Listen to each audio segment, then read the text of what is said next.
প্রিয় কর্মচারী বন্ধুরা, আমি শ্যামল কুমার মিত্র, সভাপতি, confederation of state government employees. গত 22শে জুন রাজ্য বাজেট বিবৃতি বিধানসভায় পেশ হওয়ার পরেই আমি আমাদের সংগঠনের প্রাথমিক প্রতিক্রিয়া হিসেবে একটি ভিডিও ফেসবুকে পোস্ট করেছিলাম।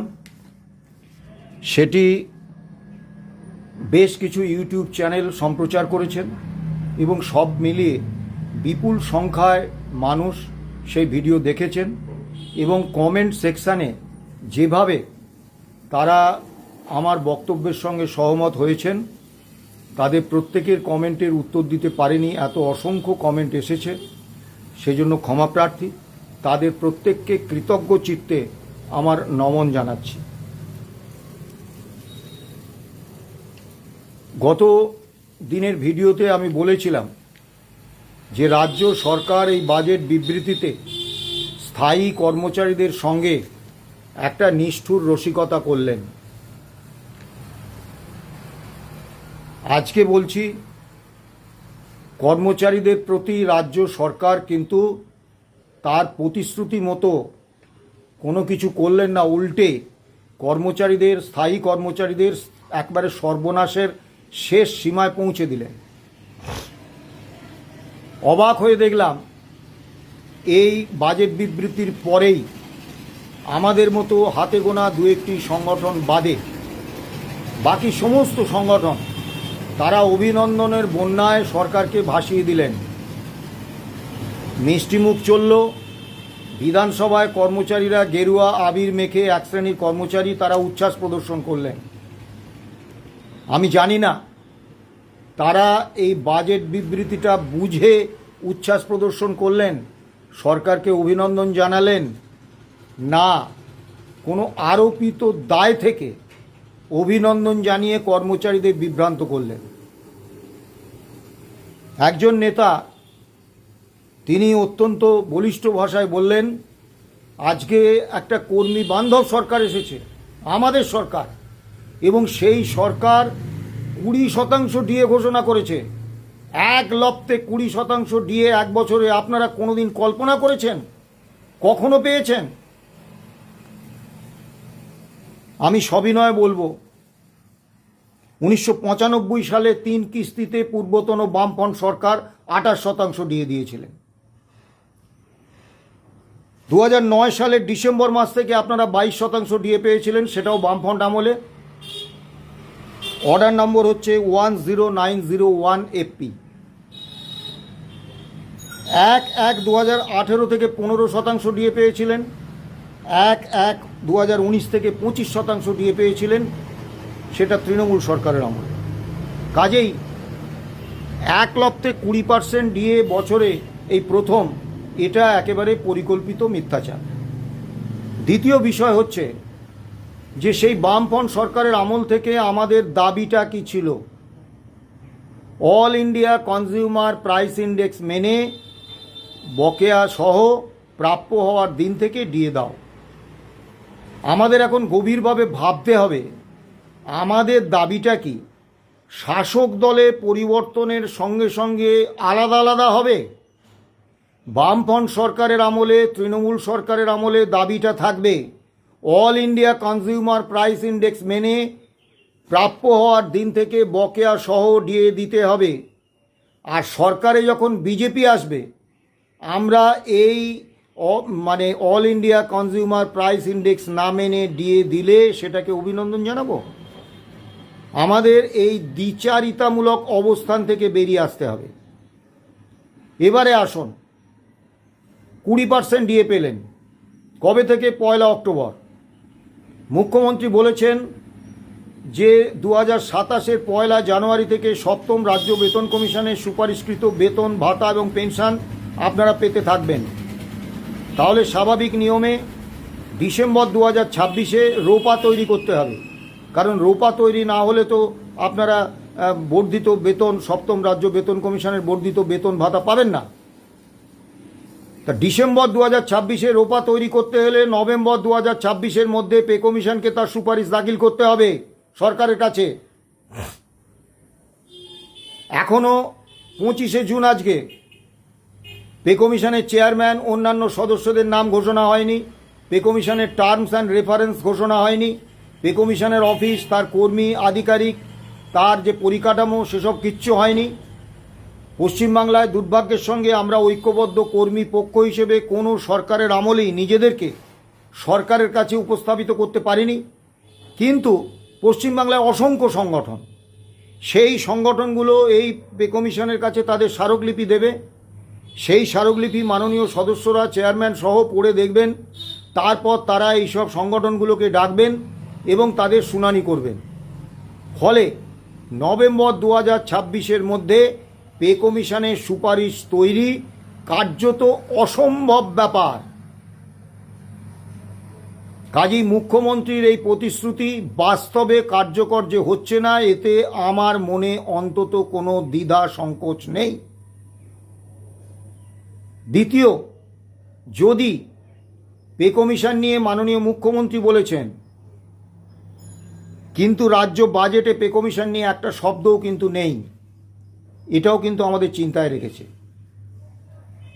এবারে আসি, আমি যদি ধরেও নিই যে 2027 জানুয়ারি থেকে আমরা পে কমিশনের সুপারিশ অনুসারে বর্ধিত বেতন ভাতা পাব, তাহলে স্বাভাবিকভাবে বকেয়া 42% ডিএর মধ্যে 2% ডিএ হচ্ছে সপ্তম কেন্দ্রীয় বেতন কমিশনের সুপারিশকালীন সময়ের পরে। তাহলে বাকি 40% ডিএ কিন্তু নভেম্বর 2026-এর মধ্যে ক্লিয়ার করে দিতেই হবে সরকারকে, না হলে পে কমিশন মানে সুপারিশ দাখিল করলেও রোপা তৈরি হবে না। তাহলে রোপা 2026 সালের মধ্যে ডিসেম্বরের মধ্যে তৈরি করতে হলে 40% ডিএ মিটিয়ে দিতে হবে। আপনারা 20% ডিএ কবে থেকে পাচ্ছেন? 1 অক্টোবর থেকে, অর্থাৎ নভেম্বরের বেতন থেকে পাবেন। তাহলে এই ডিএটা, এই 20% ডিএ আপনারা কদিন ভোগ করবেন? আর বাকি যে 22% ডিএ থাকবে, সেটা ঘোষণা করার কোনো সুযোগ কি সরকারের কাছে থাকছে? ভেবে দেখবেন। এবারে অত্যন্ত সুনির্দিষ্টভাবে বলছি, আপনারা বিষয়টার গুরুত্ব বোঝার চেষ্টা করুন। এই 42% ডিএতেই কিন্তু ডিএ শেষ হয়ে যাবে না। এই জুলাই 2026 থেকে শুরু করে পরপর জানুয়ারি জুলাই করে কেন্দ্রীয় সরকারি কর্মচারীরা এবং অন্য রাজ্যে, বেশিরভাগ রাজ্যের রাজ্য সরকারি কর্মচারীরা, তারা কিন্তু all India consumer price index মেনে ডিএ বা ডিয়ারনেস রিলিফ পেয়ে যাবেন। আমরা গত 1 জুনের বৈঠকে আমি নিজে অত্যন্ত সুনির্দিষ্টভাবে মাননীয় মুখ্যমন্ত্রীকে বলেছিলাম, ডিএ বা ডিয়ারনেস রিলিফ দেওয়ার বিষয়টা যদি সরকারের পলিটিক্যাল এক্সিকিউটিভদের সদিচ্ছার উপর নির্ভর করে, তাহলে কর্মচারীদের কতটা সর্বনাশ হতে পারে সেটা গত 15 বছরে আমরা হাড়ে হাড়ে বুঝেছি। কাজেই আপনার কাছে আমাদের আবেদন, যেটা বিরোধী দলনেতা হিসেবে আপনি আমাদের দাবির সঙ্গে সহমত হয়েছেন, যে all India consumer price index মেনে বছরে 2 বার ডিএ দেওয়ার সপক্ষে একটা স্ট্যান্ডিং অর্ডার বা একটা আদেশনামা অর্থ দপ্তরকে বার করতে নির্দেশ দিন। মাননীয় মুখ্যমন্ত্রী কিন্তু এই প্রস্তাবে রাজি হননি। তিনি বলেছেন, আগে 42% ডিএ ক্লিয়ার করি, তারপর ওগুলো নিয়ে ভাবব। আমি অত্যন্ত সুনির্দিষ্টভাবে বলছি, যতদিন পর্যন্ত না ডিএর কোনো স্ট্যান্ডিং অর্ডার থাকছে, ততদিন পর্যন্ত রাজ্য কর্মীরা কখনো কোনো দিন all India consumer price index মেনে প্রাপ্য হওয়ার দিন থেকে ডিএ পাবেন না। আরেকটি বিষয়, কর্মচারীদের কাছে আর্থিক প্রাপ্যটাই কিন্তু সর্বোচ্চ অগ্রাধিকার হওয়া উচিত নয়। আমরা 2016 সালে confederation of state government employees and others versus state of West Bengal and others এই মামলা করেছিলাম। 2022-এর প্রথম পর্যন্ত আমরা নিজেদের সংগঠনের খরচে এই মামলা চালিয়েছি। তারপর আমরা আর পেরে উঠিনি। আমরা কর্মচারীদের কাছে আমাদের ব্যাংক অ্যাকাউন্টে টাকা অনুদান পাঠানোর আবেদন করেছি। আজকে দীর্ঘ 11 বছর ধরে এই মামলা চালাতে গিয়ে আমরা বিপুল ঋণগ্রস্ত। কিন্তু এই প্রবল আর্থিক সংকটের মধ্যে দাঁড়িয়েও আমরা কোনো রাজনৈতিক দল, কোনো গণসংগঠন রাজ্য কর্মী নন এমন কোনো সংস্থা বা ব্যক্তির কাছ থেকে 1 পয়সা অনুদান নিইনি। প্রস্তাব আসেনি এমনটা নয়, আমরা নিইনি। তার কারণ আমরা মনে করেছি রাজ্য কর্মীদের যে লড়াই, সেই লড়াই রাজ্য কর্মীরা লড়বেন। রাজ্য কর্মীদের লড়াইয়ের জন্য আইনি যে খরচ, সেই খরচ কোনো রাজনৈতিক দল বা রাজ্য কর্মী নন এমন কেউ দেবেন, এটা রাজ্য কর্মীদের পক্ষে অত্যন্ত অসম্মানজনক, অমর্যাদাকর। সে কারণে এই ঋণের প্রবল ঋণগ্রস্ততার মধ্যে দাঁড়িয়েও, এই প্রবল আর্থিক সংকটের মধ্যে দাঁড়িয়েও আমরা সবিনয়ে যে কোনো রাজনৈতিক দল বা সংগঠনের আমরা আর্থিক সাহায্য দেওয়ার প্রস্তাব সবিনয়ে প্রত্যাখ্যান করেছি। তা সেই মর্যাদা বোধ কি বলে যে ডিএটা বা ডিয়ারনেস রিলিফটা আমরা কোনো চিফ পলিটিক্যাল এক্সিকিউটিভের দয়ার দান হিসেবে নেব না, আমরা নেব অধিকার হিসেবে। এবং মহামান্য সুপ্রিম কোর্টও কিন্তু সেই কথাটাই বলেছেন। এই যে 1 অক্টোবর থেকে 20% ডিএ দেওয়া হবে, এটা ঠিক হলো কিভাবে? ঠিক হলো তো মুখ্যমন্ত্রী বা অর্থমন্ত্রী বা সরকারের শাসক দলের সদিচ্ছা প্রসূত। এর তো কোনো বিজ্ঞানসম্মত ফর্মুলা তো সরকার মানলেন না। কিন্তু কেন্দ্র সরকার এবং অন্য রাজ্যের প্রতিটি রাজ্য, বেশিরভাগ রাজ্য সরকার তাদের কর্মচারীদের কিন্তু অধিকার হিসেবে ডিএটা দেন। কাজেই এই অধিকারের প্রতিষ্ঠাটা কিন্তু সরকার পুরোপুরি অস্বীকার করলেন। ডিএটা এখানেই শেষ নয়, এর পরবর্তীকালে আরও ডিএ হবে। যদি অধিকার হিসেবে এটাকে প্রতিষ্ঠা করতে না পারেন, তাহলে কিন্তু এই ডিএ বাবদ যে বঞ্চনা, সেটা আগামী দিনেও চলতে থাকবে। এবং একমাত্র সলিউশন হচ্ছে ডিএর স্ট্যান্ডিং অর্ডার। এবারে আসুন, আপনারা ডিএটা ঠিক কতদিন পাবেন? 1 অক্টোবর ডিএ ঘোষণা হয়েছে, ডিএ পাবেন 1 অক্টোবর থেকে। 1 নভেম্বরে আপনারা ডিএটা হাতে পাবেন। আর যদি 2027 সালের জানুয়ারি থেকে আপনাদের 7ম রাজ্য বেতন কমিশনের সুপারিশকৃত বেতন ভাতা দিতে হয়, তাহলে ডিসেম্বর 2026-এ রোপা তৈরি করতে হবে। রোপা তৈরির অন্যতম শর্ত হচ্ছে বকেয়া যা ডিএ ওই 6ষ্ঠ বেতন কমিশনের সময়কালীন সেই পুরো ডিএ ক্লিয়ার করে দিতে হবে। 42% মধ্যে 40% বকেয়া ডিএ হচ্ছে 6ষ্ঠ রাজ্য বেতন কমিশনের সময়কালীন। কাজেই ওই ডিএটা ক্লিয়ার করে দিয়ে তবেই রোপা তৈরি হবে 2026-এর ডিসেম্বরে। তাহলে আর বাকি ডিএ আপনারা পাবেন, আর এই ডিএটাই আপনারা কদিন পাবেন। কাজেই অভিনন্দন জানাবার আগে আপনাদের এই প্রতিবাদটা করার প্রয়োজন ছিল যে all India consumer price index মেনে প্রাপ্য হওয়ার দিন থেকে আমরা ডিএটা পেলাম না। এটার বিরুদ্ধে আমরা তীব্র প্রতিবাদ জানাচ্ছি। যদি all India consumer price index মেনে অধিকার হিসেবে ডিএকে না দেয়া হয়, তাহলে আগের সরকারের সঙ্গে এই সরকারের পার্থক্যটা কোথায়? দ্বিতীয় বিষয়টা আসি, রোপা 2009-এর যে মামলা, confederation of state government employees and others versus state of West Bengal and others, আমরা করেছিলাম 2016 সালে। রায় হয়েছে 5ই ফেব্রুয়ারি 2026, 11তম বছরে, যেখানে মহামান্য সুপ্রিম কোর্ট নির্দেশ দিয়েছিলেন 15ই মে 2026-এর মধ্যে 2008 থেকে ডিসেম্বর 2019 পর্যন্ত বকেয়া ডিএ বা dearness relief all India consumer price index মেনে দিতে হবে। পূর্বতন সরকার এই রায় মানেননি।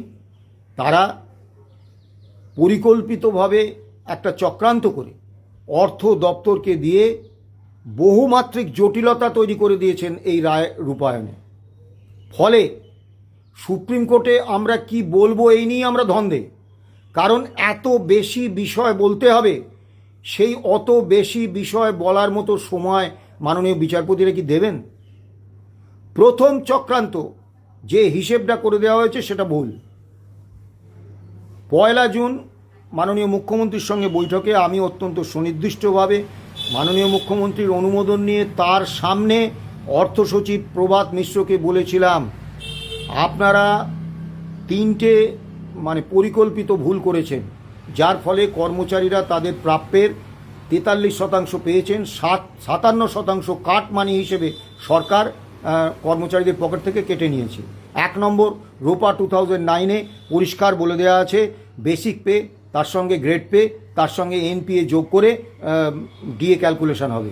আপনারা শুধুমাত্র বেসিক পের উপর ক্যালকুলেশন করেছেন, ফলে কর্মচারীরা কম টাকা পেয়েছে। দ্বিতীয় বিষয় যে আপনারা 1982-কে 100 পয়েন্ট ধরে 1/4/2008-এ all India consumer price index হচ্ছে 536 পয়েন্ট। আপনারা কোথা থেকে একটা 605 পয়েন্ট নিয়ে এসছে? এই 605 পয়েন্টটা আপনারা কোথা থেকে পেয়েছেন? যেহেতু লব আর হরের, হর আর লবের যদি নিচেরটা বেশি হয় কোনো ভগ্নাংশে, তাহলে গণনায় যে প্রাপ্ত আমরা যেটা পাবো সেটা কম হয়। ফলে যেহেতু অল ইন্ডিয়া কনজিউমার প্রাইস ইন্ডেক্সটা 536 না দেখিয়ে 605 করে দিয়েছেন, আমরা আর এক প্রশ্ন বঞ্চিত হয়েছি। তৃতীয় বঞ্চনাটা করেছেন, তৃতীয় চক্রান্তটা করেছেন যে all India consumer price index মেনে মহামান্য সুপ্রিম কোর্ট এবং রোপা 2009 অনুসারে যে কনস্টিটিউশনাল কমিটমেন্ট গভর্নমেন্টের, তাতে all India consumer price index মেনে ডিএ মেটানোর কথা আছে। আপনারা দিয়েছেন একটা কল্পিত সিপিআই, যে সিপিআই এর কোনো বাস্তব অস্তিত্ব নেই। সেই সিপিআই ধরে প্রতিটা স্তরে আপনারা হিসেব করেছেন 16 থেকে 19 অল ইন্ডিয়া কনজিউমার প্রাইস ইন্ডেক্সের থেকে অনেক কম। All India consumer price index 125% ছিল 1/1/2016-তে, আপনারা ধরেছেন 100%। এইভাবে প্রতিটা স্তরে আপনারা বিপুল পার্সেন্টেজে কম ধরে গণনা করেছেন, ফলে 57% কম পেয়েছেন। মুখ্যমন্ত্রীর সামনে অর্থ সচিব প্রভাত মিশ্র এই 3টে অভিযোগের কোনো উত্তর দিতে পারেননি। অন্যান্য সংগঠনের প্রতিনিধিরাও ছিলেন, আপনারা তাদেরকেও জিজ্ঞেস করতে পারেন আমি সত্যি বলছি না মিথ্যে বলছি। কিন্তু আমি যখন মাননীয় মুখ্যমন্ত্রীকে বললাম যে অর্থ দপ্তরকে এই ভুল সংশোধন করতে নির্দেশ দিন, উনি আমাদের বললেন যে ওটা মালহোত্রা কমিটি করুক, মালহোত্রা কমিটি যেমন যেমন বলবে আমরা তেমন তেমন করব। আপনারা প্রথমেই ভাববেন তাই তো, মালহোত্রা কমিটি যদি নির্দেশ দেয় ভালো তো। বাস্তবটা কিন্তু খুব কঠিন। মহামান্য সুপ্রিম কোর্ট রাজ্য সরকারের হাতে ডিএ মামলার রায় কার্যকর করার দায়িত্বটা রাখেননি। তারা কোর্ট অফ ফাইনাল আরবিট্রেশন হিসেবে ইন্দু মালহোত্রার কমিটিকে নিয়োগ করেছিলেন। সেই ইন্দু মালহোত্রার কমিটি কর্মীদের সঙ্গে সুবিচার করেননি। মামলায় দুটি পক্ষ, পিটিশনার রাজ্য সরকার এবং অন্য পক্ষ হচ্ছে 3টি মামলাকারী সংগঠন। তারা কিন্তু এই মামলাকারী সংগঠন 3টিকে ডাকেননি।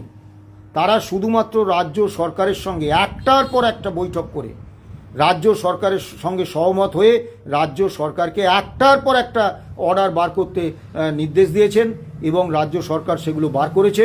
তার ফলে 57% বকেয়া থেকে আমরা বঞ্চিত হয়েছি। গ্র্যান্টি ডেটের কোনো কর্মচারীরা 1 নয়া পয়সা পাননি, ওয়ার্ক চার্জ কর্মচারীরা পাননি, ডেলি ডেটেড কর্মচারীরা পাননি। কলকাতা থেকে, কলকাতার ব্যাংক থেকে যেসব সরকারি কর্মচারী পেনশন নেন তারা পাননি। সুপ্রিম কোর্টে বিষয়টা আমরা যদি মামলাকারী সংগঠনগুলোর প্রতিনিধিত্বে ডেকে এই আলোচনাগুলো হতো, এই বৈঠকগুলো হতো, তাহলে নিশ্চিতভাবেই আমরা সরকারকে চেপে ধরতাম এবং সেখানে তথ্য পরিসংখ্যানের আলোকে আমাদের বক্তব্যই কিন্তু প্রতিষ্ঠা পেত। কর্মচারীরা এই ভয়াবহ সর্বনাশের জায়গায় গিয়ে পৌঁছতেন না। কাজে এই সর্বনাশের দায় যেমন পূর্বতন রাজ্য সরকারের, একই সঙ্গে মালহোত্রা কমিটিরও। সুপ্রিম কোর্টে আমাদের আইনজীবী বিকাশ রঞ্জন ভট্টাচার্য বিষয়টি তোলার পরে সুপ্রিম কোর্টের নির্দেশে আমাদের 3টি দিন দেওয়া হয় আলোচনার জন্য, 24 এপ্রিল, 27 এপ্রিল এবং 1 মে। দুর্ভাগ্য, 24 এপ্রিল এবং 1 মের বৈঠক বাতিল হয়ে যায় একেবারে শেষ সময়, আমাদের বিপুল আর্থিক ক্ষতি হয়। কিন্তু 27 মের বৈঠক হয় দিল্লিতে সিএজি অফিসে, ডেপুটি সিএজির অফিসে। আমরা সেখানে 3টি মামলাকারী সংগঠনের প্রতিনিধিরা উপস্থিত ছিলাম। আমি সেখানে সুনির্দিষ্ট এবং গিয়ে অবাক হয়ে দেখলাম যে মালহোত্রা কমিটির ফুল বেঞ্চ কিন্তু আমাদের সঙ্গে আলোচনায় বসেননি। 4 জন সদস্যের মাত্র 1 জন সদস্য ডেপুটি সিএজি বসেছেন এবং সেখানে রাজ্য সরকারের কোনো প্রতিনিধি নেই। অর্থাৎ রাজ্য সরকার, মামলাকারী সংগঠন এবং মালহোত্রা কমিটির কোনো বৈঠক কিন্তু তারা করলেন না। ফলে এই বৈঠকের কার্যত কোনো মূল্য থাকলো না।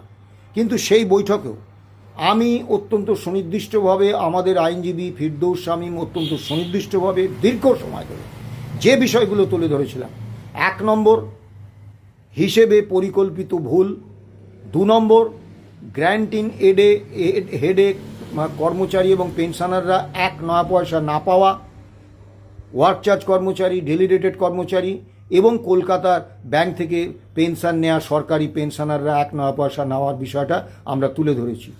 2008 থেকে 2015 পর্যন্ত ডিএ না দেওয়ার যে বকেয়া ডিএ এখনই না দেওয়ার যে কথা সরকার বলেছেন, আমরা তথ্য দিয়ে বলেছি সেই বক্তব্য মিথ্যে। সরকারের কাছে তথ্য আছে, কারণ 2016 থেকে HRMS পোর্টালে বেতন হয়েছে, তার HRMS-এর ডাটা সরকারের কাছে আছে ডেটাবেস। আর 15 পর্যন্ত বেতন হয়েছে কোষা নামক একটা সিস্টেমে। আমি যদি তর্কের খাতিরে ধরে নিই পুরনো তথ্য সরকারের কাছে নেই, তাহলেও সেই তথ্য নোডাল এজেন্সি টাটা কনসালটেন্সি সার্ভিসেসের কাছে আছে। টাটা কনসালটেন্সি সার্ভিসেসের কাছ থেকে সেই তথ্য নিলেই 8 থেকে 19 সমস্ত ডেটা বেস রাজ্য সরকারের কাছে রয়েছে। দুর্ভাগ্য, ডেপুটি সিএজি আমাদের সমস্ত বক্তব্য শুনেছেন, ওখানে অন্য দুটি সংগঠনের প্রতিনিধিরাও আমাদের বক্তব্য সমর্থন করেছেন, কিন্তু ডেপুটি সিএজি তার বক্তব্য আমাদের জানাননি। অর্থাৎ আমাদের বক্তব্যের কতটাতে তিনি সহমত হলেন, কতটাতে ভিন্নমত হলেন জানালেন না, এবং সেই মিটিংয়ের একটা মিনিটস আজ পর্যন্ত আমাদের দেওয়া হয়নি। আমরা সেদিনই কিন্তু মিনিটস চেয়েছিলাম, কারণ এত বড় গুরুত্বপূর্ণ একটা বৈঠকে কে কি বলল এটা তো অত্যন্ত জরুরি, এর তো তার রেকর্ড থাকা দরকার। আমরা মহামান্য সুপ্রিম কোর্টে যে এই মালহোত্রা কমিটির সঙ্গে আমাদের বৈঠকের বিষয়টা উপস্থাপিত করব কিসের ভিত্তিতে যদি কোনো মিনিটস না থাকে? আমাদের মুখের কথা তো সুপ্রিম কোর্ট মান্যতা দেবেন না, কিন্তু আজও আমরা কোনো মিনিটস পাইনি। মাননীয় মুখ্যমন্ত্রী সেই মালহোত্রা কমিটির দিকে ঠেলে দিলেন বিষয়টা। এবার আপনারা বলুন, অর্থ দপ্তর পরিকল্পিতভাবে ভুল করেছে, সেটা রাজ্য সরকারের নিয়ন্ত্রণে। তাহলে ভুলটা সংশোধন করবে কে? অর্থ দপ্তর। সেই নির্দেশ দেওয়ার অধিকার কার আছে? মাননীয় মুখ্যমন্ত্রী, মাননীয় অর্থমন্ত্রীর। মাননীয় মুখ্যমন্ত্রী কিন্তু সেই নির্দেশ দিলেন না, অর্থ দপ্তর সেই ভুল সংশোধন করল না। অর্থাৎ সরকার কিন্তু এই ভুলটাকেই স্বীকৃতি দিতে চাইছেন। দ্বিতীয় গুরুত্বপূর্ণ বিষয়, মাননীয় মুখ্যমন্ত্রীর সঙ্গে বৈঠকে আমি অত্যন্ত সুনির্দিষ্টভাবে, আমি প্রথমে বলেছি, দীর্ঘ সময় বলতে সুযোগ দিয়েছেন মাননীয় মুখ্যমন্ত্রী, আমি কৃতজ্ঞ। আমি সুনির্দিষ্টভাবে বলেছি, গ্র্যান্ট ইন এড হেডে যারা বেতন পান তাদের এই ডিএটা দিতে হবে, কারণ আমরা রোপা 2009 অনুসারে যে মামলা করেছি, সেই রোপা 2009-এর 25 নম্বর পাতায় বলে দেওয়া আছে, এটা কনস্টিটিউশনাল কমিটমেন্ট সরকারের, যে রাজ্য সরকারি কর্মচারী এবং পেনশনারদের যেভাবে যে দিন থেকে যে শতাংশে ডিএ বা ডিআরনেস রিলিফ দেওয়া হবে, একই হারে একইভাবে গ্র্যান্ট ইন এড হেডে যারা বেতন পান তাদেরও দিতে হবে। এবং রাজ্য সরকার মহামান্য সুপ্রিম কোর্টে যে হিসেব দাখিল করেছিলেন 41,770 কোটি টাকা, সেখানে আলাদা আলাদা করে দেখানো ছিল রাজ্য সরকারি কর্মচারী এবং পেনশনারদের জন্য এত টাকা, আর বাকি টাকা এত টাকা হচ্ছে গ্র্যান্ট ইন হেডে কর্মরত কর্মচারী এবং পেনশনারদের জন্য। অর্থাৎ মহামান্য সুপ্রিম কোর্টে রাজ্য সরকার কিন্তু গ্র্যান্ট ইন হেডে প্রাপ্ত যারা বেতন ভাতা পান, পেনশন পান, তাদেরটাও যে অন্তর্ভুক্ত, সরকার যেটাকে মান্যতা দিচ্ছেন সেটা মহামান্য সুপ্রিম কোর্টে লিখিতভাবে সরকার স্বীকার করে এসছে, কিন্তু আজও পর্যন্ত এনারা 1 নয়া পয়সা পাননি। অত্যন্ত অবাক হয়ে লক্ষ্য করেছিলাম, নিশ্চয়ই অন্য যে 3টি সংগঠনের প্রতিনিধি ছিলেন তারাও লক্ষ্য করেছেন, যে মাননীয় মুখ্যমন্ত্রী কিন্তু গ্র্যান্ট ইন হেডের ব্যাপারে, ওয়ার্ক চার্জের ব্যাপারে বা ডেলি রেটেড কর্মচারীদের ব্যাপারে একটা শব্দ কিন্তু উচ্চারণ করেন। আমি একাধিকবার বলেছি, অন্য একটি সংগঠনের প্রতিনিধি বলেছেন, কিন্তু মুখ্যমন্ত্রী গ্র্যান্ট ইন হেডে যারা বেতন পান বা ভাতা এবং পেনশন পান তাদের সম্পর্কে কিন্তু মাননীয় মুখ্যমন্ত্রী একটি শব্দ বলেননি। শুধু বলেছেন 7 দিনের মধ্যে, অর্থ সচিবকে বলেছেন 7 দিনের মধ্যে রিজার্ভ ব্যাংক, সমস্ত ব্যাংক এবং টিসিএসকে নিয়ে আপনারা বৈঠক করে কলকাতার ব্যাংক থেকে যেসব রাজ্য সরকারি কর্মচারী পেনশনাররা পেনশন পান তাদেরটা ক্লিয়ার করে দিন। আবারও বলছি, মুখ্যমন্ত্রী কিন্তু গ্র্যান্ট ইন হেডে যারা বেতন পান, যারা ওয়ার্ক চার্জ কর্মচারী, যারা ডেলি রেটেড কর্মচারী, সুপ্রিম কোর্টের রায় অনুসারে তাদের বকেয়া ডিএ দেওয়ার ব্যাপারে মাননীয় মুখ্যমন্ত্রী একটি শব্দ উচ্চারণ করেননি। এবারে আসুন, সেই মালহোত্রা কমিটির কাছে ঠেলে দিয়েছেন, অর্থাৎ সরকার এই ভুল সংশোধন করবেন না। দ্বিতীয় যে বিষয়টা, বকেয়া ডিএ দিতে গেলে তো টাকা লাগবে। রাজ্য সরকার সুপ্রিম কোর্টে হিসেব দিয়েছিলেন যে সুপ্রিম কোর্টের রায় মেনে বকেয়া ডিএ দিতে 41,770 কোটি টাকা লাগবে। পূর্বতন সরকার খরচ করেছেন 6,600 কোটি টাকা। তাহলে বাকি রইল কত? 35,170 কোটি টাকা। আমি মাননীয় মুখ্যমন্ত্রী, মাননীয় অর্থমন্ত্রীর পূর্ণ সম্মান রেখেই বলছি, এই 35,170 কোটি টাকা কিন্তু মাননীয় মুখ্যমন্ত্রী বা মাননীয় অর্থমন্ত্রী তাদের পকেট থেকে দেবেন না, শাসক দল তাদের দলীয় তহবিল থেকে দেবেন না। এই টাকাটা আসবে রাজকোষ থেকে, এবং রাজকোষ থেকে এই টাকাটা অ্যালট করা তখনই সম্ভব হবে যখন বাজেট বিবৃতিতে এই 35,170 কোটি টাকার সংস্থান থাকবে এবং এই বাজেট বিবৃতি রাজ্য বিধানসভায় অনুমোদিত হবে।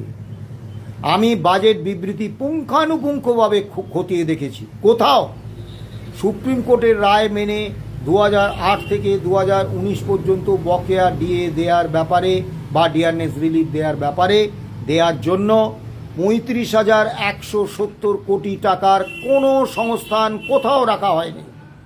তাহলে বাজেটে যখন সংস্থান নেই, টাকারও সংস্থান নেই, অর্থাৎ 31শে মার্চ 2027 পর্যন্ত এই 26-27 অর্থবর্ষের কার্যকালীন সময়ে 31শে মার্চ 2027 পর্যন্ত সুনির্দিষ্টভাবে যারা গ্র্যান্ট ইন হেডে বেতন পান, শিক্ষক, শিক্ষাকর্মী, বোর্ড, কর্পোরেশন, পঞ্চায়েত, পুরসভা থেকে শুরু করে আন্ডারটেকিংস, কলকাতা ব্যাংক থেকে যারা পেনশন পান, রাজ্য সরকারি কর্মচারী পেনশনার, যারা ওয়ার্ক চার্জ কর্মচারী এবং যারা ডেলি রেটেড কর্মচারী, সুনির্দিষ্টভাবে জেনে নিন আগামী 31শে মার্চ 2027 পর্যন্ত রোপা 2009-এর সুপ্রিম কোর্টের রায় মেনে বকেয়া ডিএ দেওয়ার কোনো কর্মসূচি রাজ্য সরকারের নেই। যারা বাজেট বিবৃতির পরে অভিনন্দনের প্রতিযোগিতায় নেমেছিলেন, মিষ্টিমুখ করেছেন, আবির মেখেছেন, তাদের কাছে আমি সুনির্দিষ্টভাবে প্রশ্ন রাখছি, আপনারা বলুন আমি যে কথাটা বলছি এটা সত্যি না মিথ্যে। আজকে বলা হচ্ছে, নেতারা বলছেন কি সরকার তো সবে এসছে, আগের সরকার একেবারে আর্থিক সংকটে একবারে তছনছ করে দিয়ে গেছেন, সরকারকে তো কিছুটা সময় দিতেই হবে। সরকারে যারা এসেছেন এই শাসক দল, বর্তমান যিনি মুখ্যমন্ত্রী, বিরোধী দলনেতা ছিলেন 5 বছর বিধানসভায়, তা তিনি বা তার দল কি জানতেন না রাজ্য সরকারের আর্থিক অবস্থাটা কি আছে? তাহলে তিনি কোন যুক্তিতে মুখ্যমন্ত্রী পদপ্রার্থী হিসেবে রাজ্য কর্মীদের প্রতিশ্রুতি দিয়েছিলেন 45 দিনের মধ্যে সপ্তম রাজ্য বেতন কমিশনের সুপারিশকৃত বেতন, ভাতা, পেনশন সরকারি কর্মচারীরা পেয়ে যাবেন, অষ্টম পে কমিশন বসবে? কেন্দ্রীয় স্বরাষ্ট্রমন্ত্রী এসেই প্রতিশ্রুতি দিয়ে গেছেন। তাহলে যারা অভিনন্দন জানাচ্ছেন তারা বলুন যে বর্তমান মুখ্যমন্ত্রী, কেন্দ্রীয় স্বরাষ্ট্রমন্ত্রী নির্বাচনের আগে রাজ্য কর্মীদের মিথ্যা প্রতিশ্রুতি দিয়েছিলেন, নির্বাচনী জুমলা করেছিলেন। বলুন, অভিনন্দন জানানো হচ্ছে। 2-1 জন আমাকে ফোন করে বলেছেন অভিনন্দন পার্টিদের মধ্যে, পে কমিশন না বসলে সরকার কি করে দেবে? নির্বাচনী প্রতিশ্রুতি তো ছিল ঠিকই, মুখ্যমন্ত্রী তো বলেছেন পে কমিশন বসিয়ে দিয়েছি, 27শে জানুয়ারিতে পেয়ে যাবেন।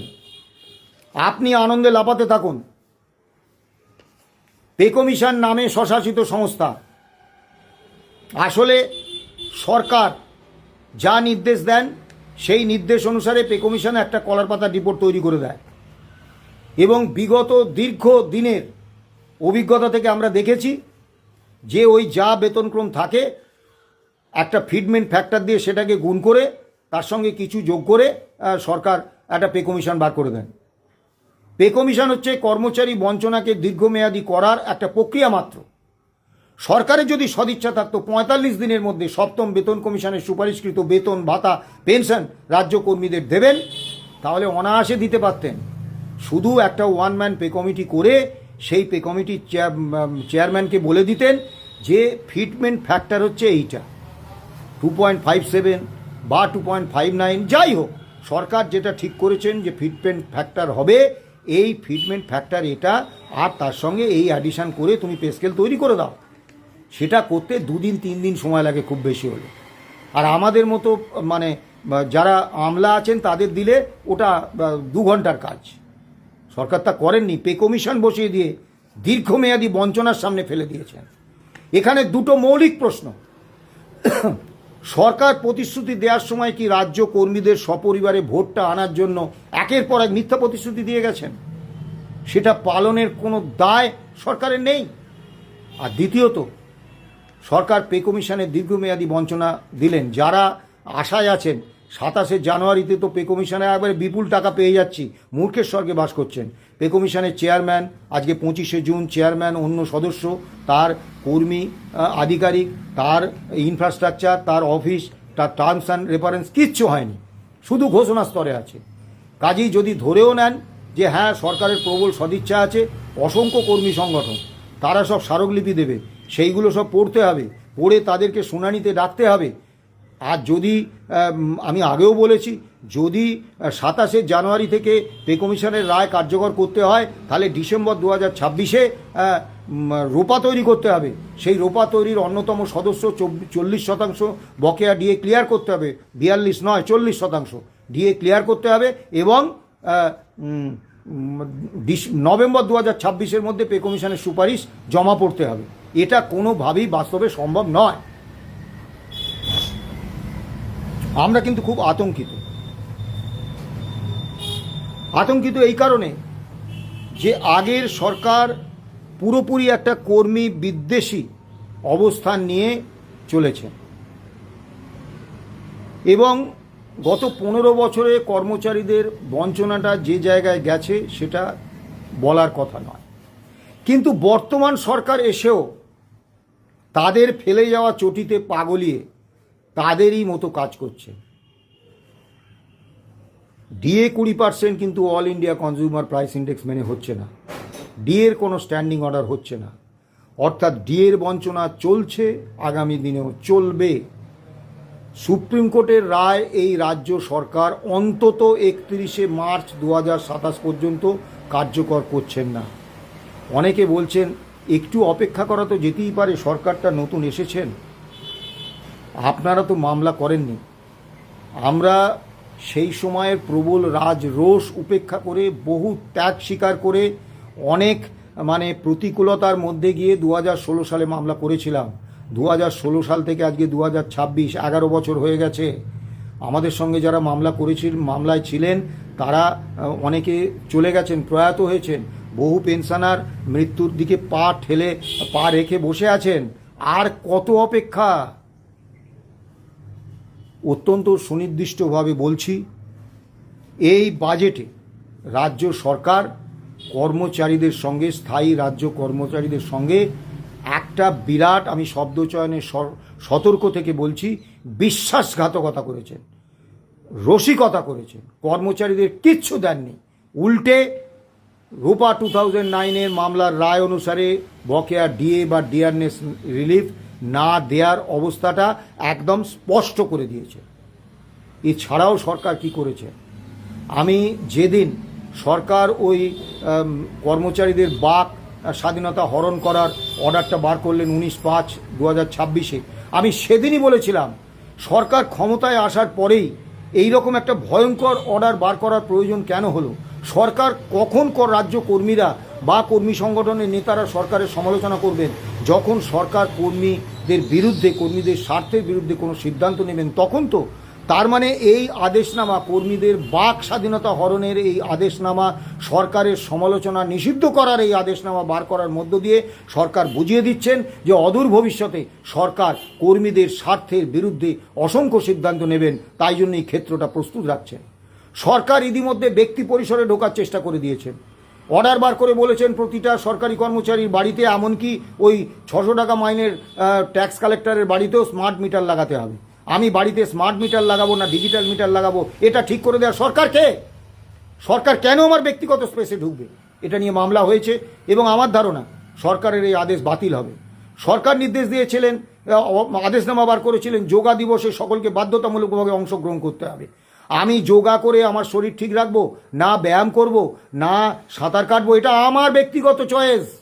হু আর ইউ টু ডিসাইড? সরকার রাজ্য কর্মীদের ব্যক্তিগত স্পেসে ঢুকে পড়তে চাইছে। একজন কর্মচারী নেতা দেখলাম ভিডিও করে বলছেন যে স্মার্ট মিটারে তো এই সুবিধে। তাকে আমি চ্যালেঞ্জ দিচ্ছি, আপনি ওপেন ফোরামে আসুন, স্মার্ট মিটার কতটা সর্বনাশা সাধারণ মানুষের পক্ষে আমি তথ্য পরিসংখ্যান দিয়ে আপনাকে বলে দেব। দয়া করে মিথ্যে কথা বলে কর্মচারীদের বিভ্রান্ত করবেন না। পরিশেষে বলি, আমি আজকে প্রচণ্ড আতঙ্কিত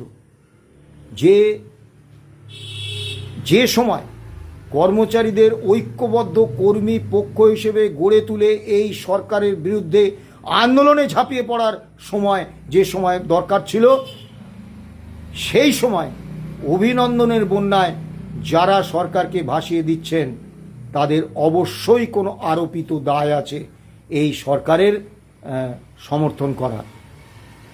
সাধারণ কর্মচারীদের বলবো, রাজ্য কর্মীদের বলবো, শিক্ষক শিক্ষাকর্মী সহ সকলকে বলবো, আপনারা অবিলম্বে প্রত্যেকটি সংগঠনের নেতৃত্বের কাছে চাপ সৃষ্টি করুন। সরকারের আর্থিক সংকট, সরকারের সুযোগ সুবিধে দেখার জন্য আপনাকে নেতা করে বসানো হয়নি। আপনাকে নেতা নির্বাচিত করেছি, আপনি আমাদের স্বার্থ দেখবেন। তাই সরকার যখন কর্মচারীদের স্বার্থের বিরুদ্ধে সিদ্ধান্ত নিচ্ছেন, আপনারা তার বিরুদ্ধে প্রতিবাদ করুন, ঐক্যবদ্ধ আন্দোলনের ডাক দেবেন। মনে রাখবেন, নেতারা আপনারা যতদিন তাদের নেতা রাখছেন ততদিন তারা নেতা। যেদিন সরকারের দালালি করার জন্য তাদেরকে লাথ মেরে দূরে সরিয়ে দেবেন, সেদিন কিন্তু তারা নেতা থাকবেন না। আপনাদের জেগে উঠতে হবে। ঐক্যবদ্ধ কর্মচারী আন্দোলন এটা সময়ের দাবি। এই সময় এটা সর্বোচ্চ অগ্রাধিকার দিয়ে কর্মচারীদের ভাবতে হবে।